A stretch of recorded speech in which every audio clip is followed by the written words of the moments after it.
Welcome back everyone to our Let's Play of Ogre Battle, March of the Black Queen. Orpheus and his army are here on Shangrila, trying to defeat the Imperial forces. Because if they don't defeat the Imperial forces, the Imperials are going to drop this island on Zenobia, which was the capital of the previous kingdom that was run by Prince Tristan's father, King Gran. We recruited Prince Tristan at the last map, the city of Milano. So we're going to end up using Prince Tristan and Rauny, who both had dialogue with the boss in the city of Milano. They're both going to have dialogue with the boss in this area too. So, but we won't deploy them until it's time to take on the boss.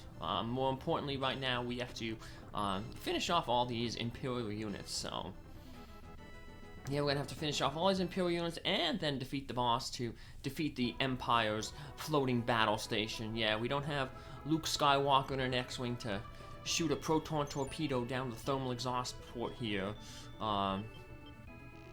Nor do we have Lando Calrissian and Wedge Antilles to fly deep into the superstructure of this island to destroy it.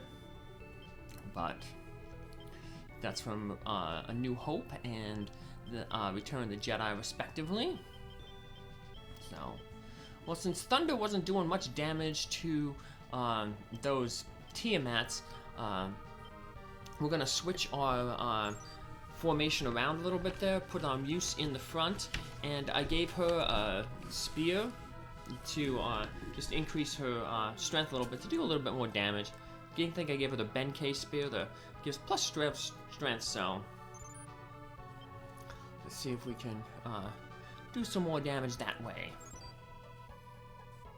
And hey, our Octopus's unit is getting some more work in here again. They were very effective earlier, so let's see how they do now here at night. Well, that Pumpkinhead is almost the Halloween. I keep calling everybody by their base classes. Do that with the doing that a lot with the angels, even though we're fighting cherubim now, and sometimes even with the monks. I call them clerics. So, but I keep slipping up. But yeah, that Halloween's doing a ton of damage.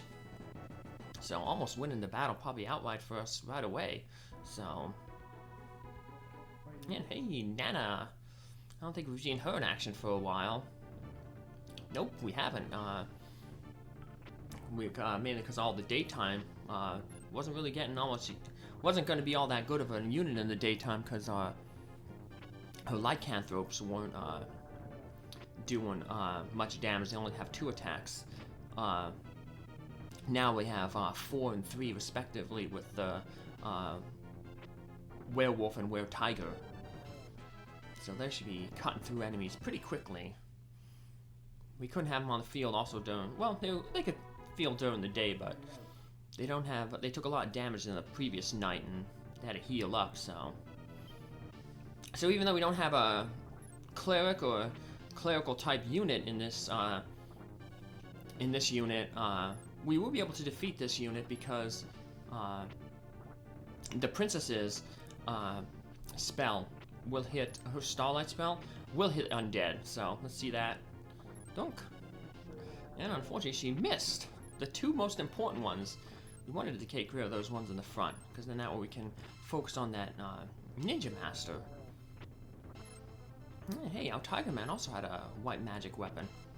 I didn't realize that. Well, he hasn't another attack yet, so yeah, he can take out that final Phantom there. And wow, 1 hit point. No me gusta. It's about the only Spanish I know.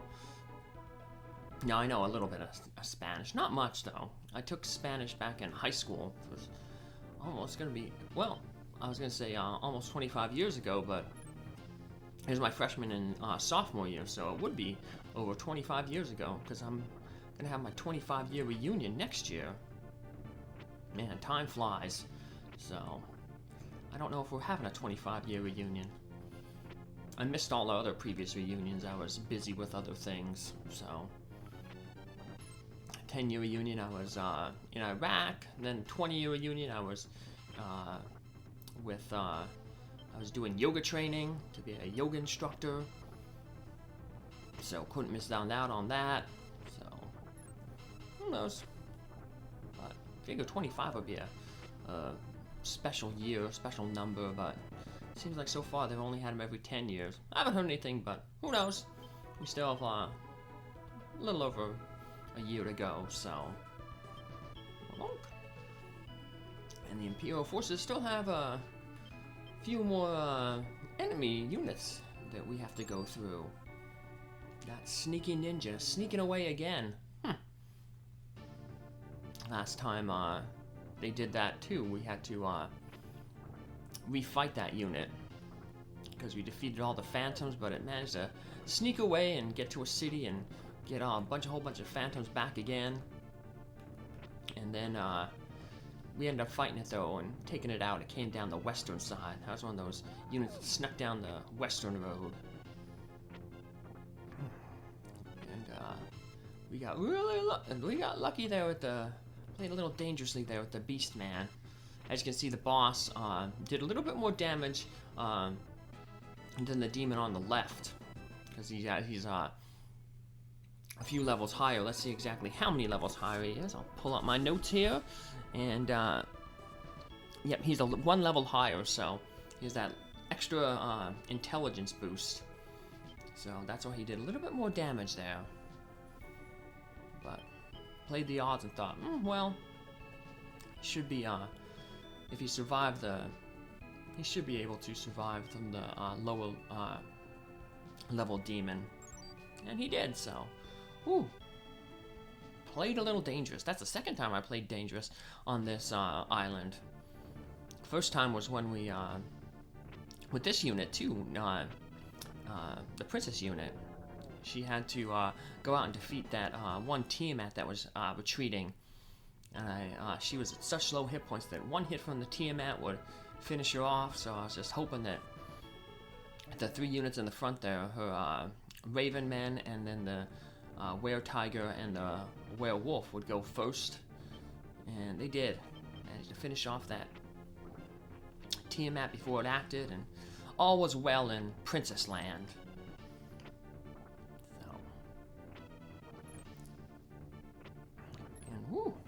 This one's doing pretty good here. Surprisingly, the Titans aren't doing much damage with their Gale attacks. Probably because they're, good alignment and we're fighting in the dead of night. So, thought we'd finish at least one of them off, but oh well. Oh, ping-ponged right back to Nana's unit here. They should be able to finish him off easily. And let's see how good Ice Storm does. Didn't take it out, but once again another one hit point left. Which was really bad because that gave that one an attack. We ended up missing one there, so oh man. But she's cleared up a little bit here now. We don't have to worry about anyone else attacking her, so she can rest up at that temple that we found earlier. And we can start pushing our other units a little bit forward, a little bit more. Bancroft's unit there with the octopus, they'll be able to hold up the slack as the princess unit heals. We got a enemy unit heading over to that temple too. We haven't fought this one in a while, so forgot which one it was, but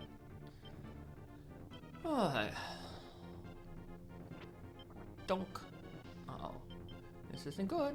We'll put back on strong to take less damage. And as long as our woohoo! I was gonna say, as long as our cleric goes, we'll be healed up enough that even if the leader demon goes again, won't be able to defeat our Beastmaster. But alright, anything going on down here? Yep, we have this other unit. It's sneaking by. It's instead of going toward the base, it looks like it's going toward that, looks like it's going toward the city where, Orpheus left undefended. Sneaky guy. Yeah, normally they would probably go toward the rebel base, because remember, if they take over the rebel base, it's, you know, it's not game over, but it's back to the map screen. So, but here they're, I guess, coming out to take over the city that Orpheus just left undefended, but it's alright. Orpheus will, do his thing here. Said not worried about using the tarot card, because even if the tarot card does defeat these guys, and the experience goes to Orpheus, it doesn't matter, because the experience is going to go to Orpheus no matter what, because this is the battle that he's fighting in this battle, so. And we won. Even if we didn't win, we accomplished what we wanted to do. We defeated that enemy leader. So, the thing is going to retreat. We don't have to worry about it being an issue anymore. So, not too many more Imperial units will be spawning. I think we've pretty much taken care of most of them. So, hey, it's that sneaky ninja. Oh, he must have snuck away and got more. Oh no, this is a different one, because we did end up fighting that one again. So many ninjas here, just like they're multiplying. So, just like I guess. Or maybe we lost track of them because, like in the last episode, all those plane things are moving in single file to hide their numbers. Like the Tuscan Raiders. Alright, oof. I was just looking. I was like, oh no, hopefully don't do too much damage to that Hawkman there. He's down. He's hurting pretty bad. And unfortunately, our monk there used all our healing to take out the whatchamacallit, the phantoms. So now we're in a conundrum. If we go after that ninja, he'll probably go first and wipe out that Hawkman with his multi-target attack, his hit-all attack. But if we let him go, he's gonna recruit a whole bunch of new phantoms again, so. Well, we've played Dangerous far too much this time, so what we'll do is we'll just head back, and we'll go back and retreat and heal up. Remember, it's okay if they heal, I guess, if they get new phantoms, because phantoms are pretty easy to defeat, as long as our shaman's white magic hits, which we've not been having good luck with recently. So, alright, well, Orpheus took care of that one unit. Now it's time to start clearing out the western side of the island. We got some temples, some cities over there, some treasure to find. And the rest of our units will just start going over this way to try to draw out the rest of the remaining Imperial units. Just gotta hope that ninja unit doesn't go down the east side. But it seems like for a while its AI has been telling it to go over to the west, so yep. We played our cards and we played the right hand. We're heading back over to the west. And they're gonna have 3 units to contend with. And the first is gonna be our octopus unit, which luckily has a cleric that can heal. So, alright, see how this goes. Nice, takes them all out. And so that'll be it for this unit here. And that, I think, is it for the all of the Imperial units. All we have to do now is take care of the boss, but of course, as always, before we take care of the boss, we want to liberate all the cities, so we get all the special dialogue and get all the treasures on the map. And we're going to have to make a special unit. We're going to have to pull off Rauny and Tristan from the bench so they can get their special dialogue with the boss. Who's the boss? Well, it's kind of another Star Wars reference, so I give the same clues that I gave in the first episode when I first came to Shangrila. Remember in Cloud City, there was a big fight with somebody who could use both magical attacks and physical attacks, and was very tall, intimidating, and wore black armor. So, in Star Wars, it was Darth Vader.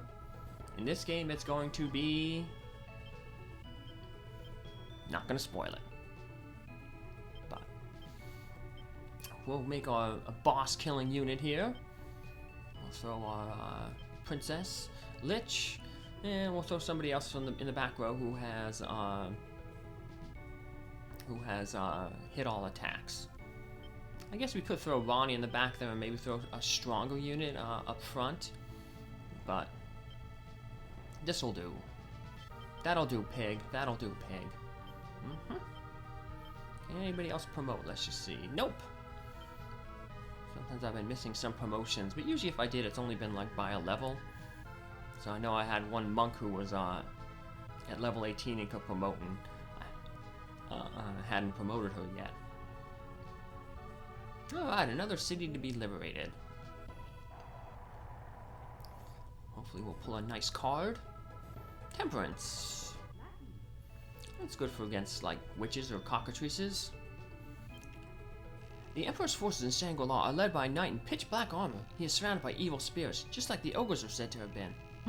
You look as if you've heard of him. Do you know this guy? Oh, I know who it is. And we'll be finding out very shortly ourselves. Or you watchers will if you haven't guessed yet. Maybe some of these other cities will have some more information. A moon card. Give us more time to liberate some cities and get some tribute. Canopus, Canopus, where are you? Yulia, what are you doing here? This is too dangerous for you. Everyone is doing their part to help. I just can't stand aside and watch. I want to help you somehow. I brought you this vitality potion. Thank you, Yulia. I'm only sorry that this is all I can do to help. Yeah, we got a hit point potion, so you can give that to a unit and increase their hit points. Good to give to like a weaker unit, like maybe a golem doesn't have good hit point growth. Princess would also be a good candidate for that. Princesses, like I said, they're a very powerful unit, but their real only weakness is, black magic, and their low hit points, so they don't have the survivability of many other units.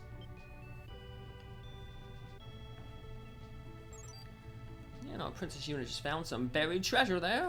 I wonder if she dug it up with herself. A Kusanagi blade. That is a white magic weapon, plus 15 strength.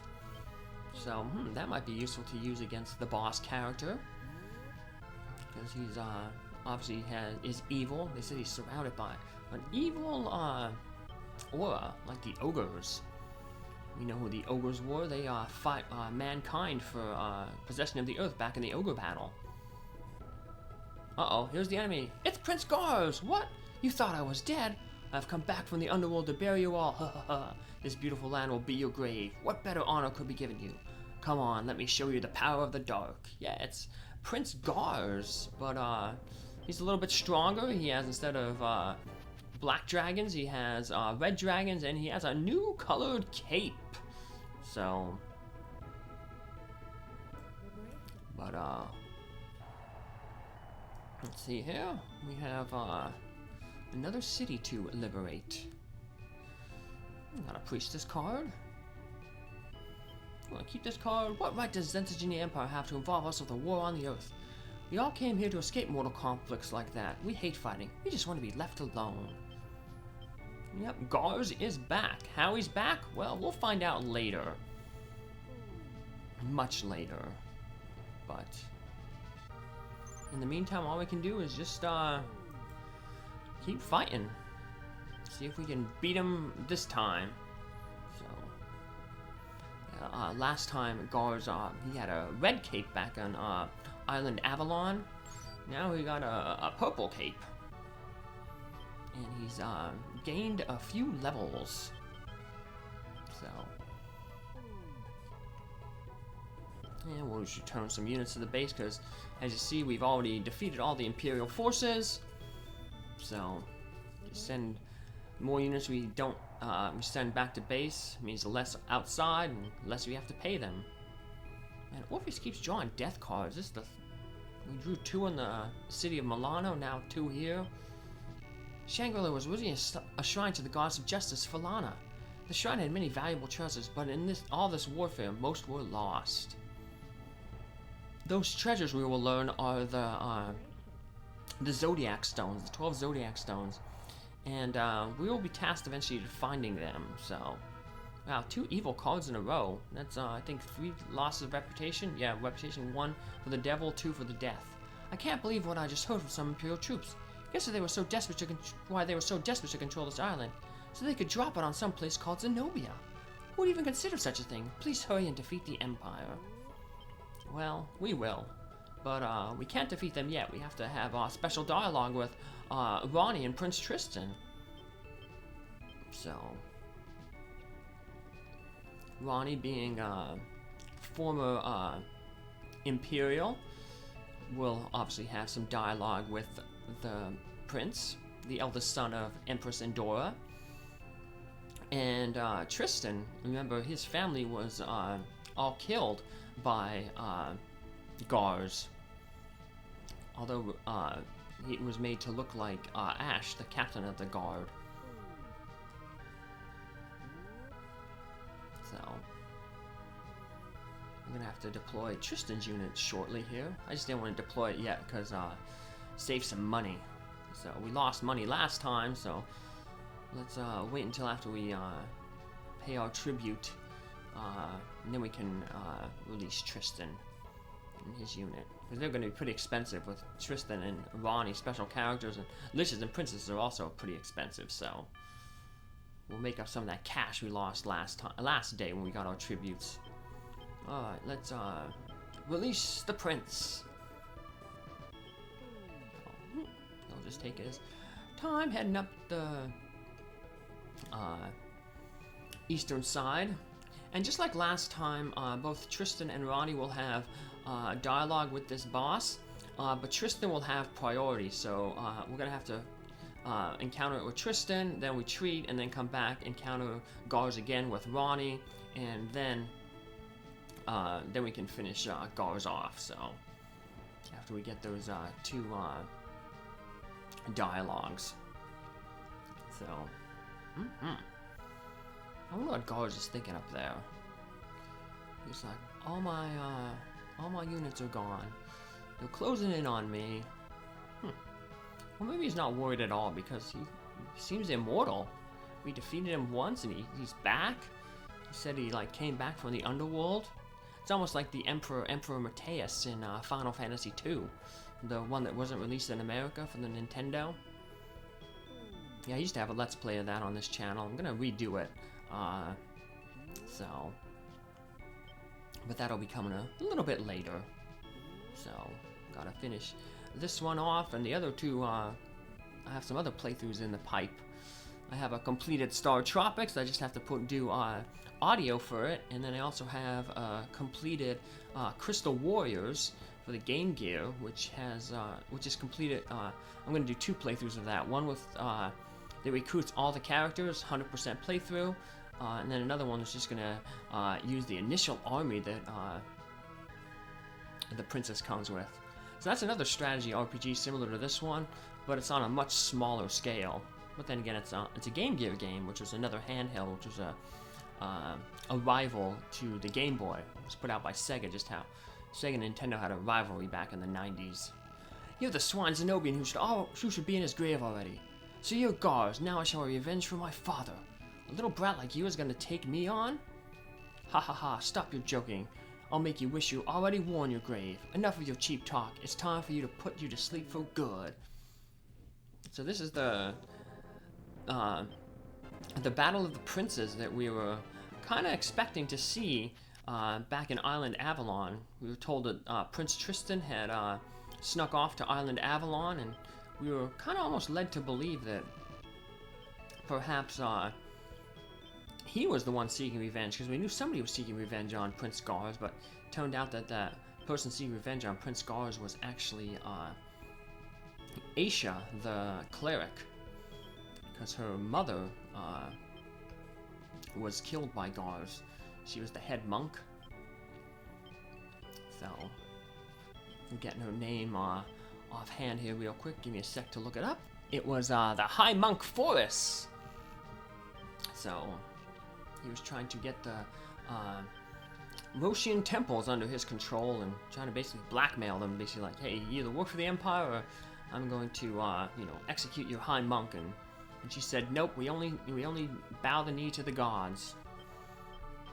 He made an example out of her, but unfortunately it backfired because it basically turned all the clerics and temples further against the Empire. So, well, if it isn't that little paladin, I'm surprised you're here. So it seems that you are the immortal little monster they say you are. You best watch how you speak, little girl. Your father will be displeased. Why do you refuse the power of the dark? Why not retain that beauty forever? Fool, a flower is beautiful because it loses its petals. And this flower will now lose its head, and I'll deliver it to your father personally. Come, little paladin, show me what you can do. So yeah, Gares, in another Star Wars reference, he tightened his fingers, and more star systems slipped out of them. So Princess Leia told Grand Moff Tarkin, and tried to intimidate things. The more you tighten your grip, the more star systems will slip through your fingers. So Gares tried to get the temples under his control, but by squeezing them, he just forced them away. So yeah, Rauny did that little hint there saying, hey, you are an immortal. So, probably more of Rashidi's black magic. But if Rashidi can grant immortality, why isn't he granting it to more people? I don't know. Oh, they also talked a little bit about Rauny's father. Remember, Rauny's father is the General Hikash, the leader of the Imperial forces. So let's use our full card here, scare away these dragons, red dragons too. And there's that mean Evil Dead attack. Hopefully we have a lot of attacks with this group here. But Gares, of course, seems to have really good agility, and so this would be a nice maybe time to use tarot cards, but we have enough attacks, so hopefully we can be able to defeat him. Of course, we keep missing. Yay, there we go. Oh, Lich, man. Lich targets the weaknesses, and even with targeting the weaknesses, he only did 23. Yow. Gonna have to get some levels on our Lich to boost his intelligence. And the white magic would do a lot of damage, but unfortunately, our princess has missed both times. Alright. Well, 5 more damage. Woohoo! Well, the little paladin showed off what she could do, and she was the one who actually defeated Gares. So his plan of delivering her head to her father ain't gonna work. I've lost again. How could this happen?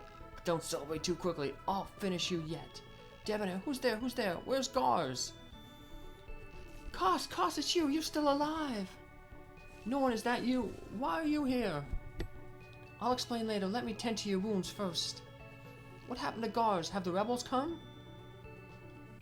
Are you okay, Debonair? Those look like some serious wounds. So it's you, Orpheus. So you defeated Gares. I tried to talk to Her Highness, but was instead arrested as a traitor. It seems that you were right. I may be pushing my luck for asking you, but will you let me join? Yes, thank you. I will stay with you as long as I live. And we now have gotten, Debonair. He's a general class, just like, Prince Tristan, so they'll share the similar sprite. If you refuse having, Debonair join you, he will give you his sword, though. It's a physical sword, plus 13 strength. Not a very good sword, so Debonair is much better to get. Besides, we're, getting 100% here, getting all the things, so. And now that we have Debonair, we can go back and face the Kalam Peninsula, that map on the very bottom there. We've been avoiding it because there was another Deva there, and Debonair is going to have special dialogue with him, so we'll head over there next time. Take care, have a good day. Bye!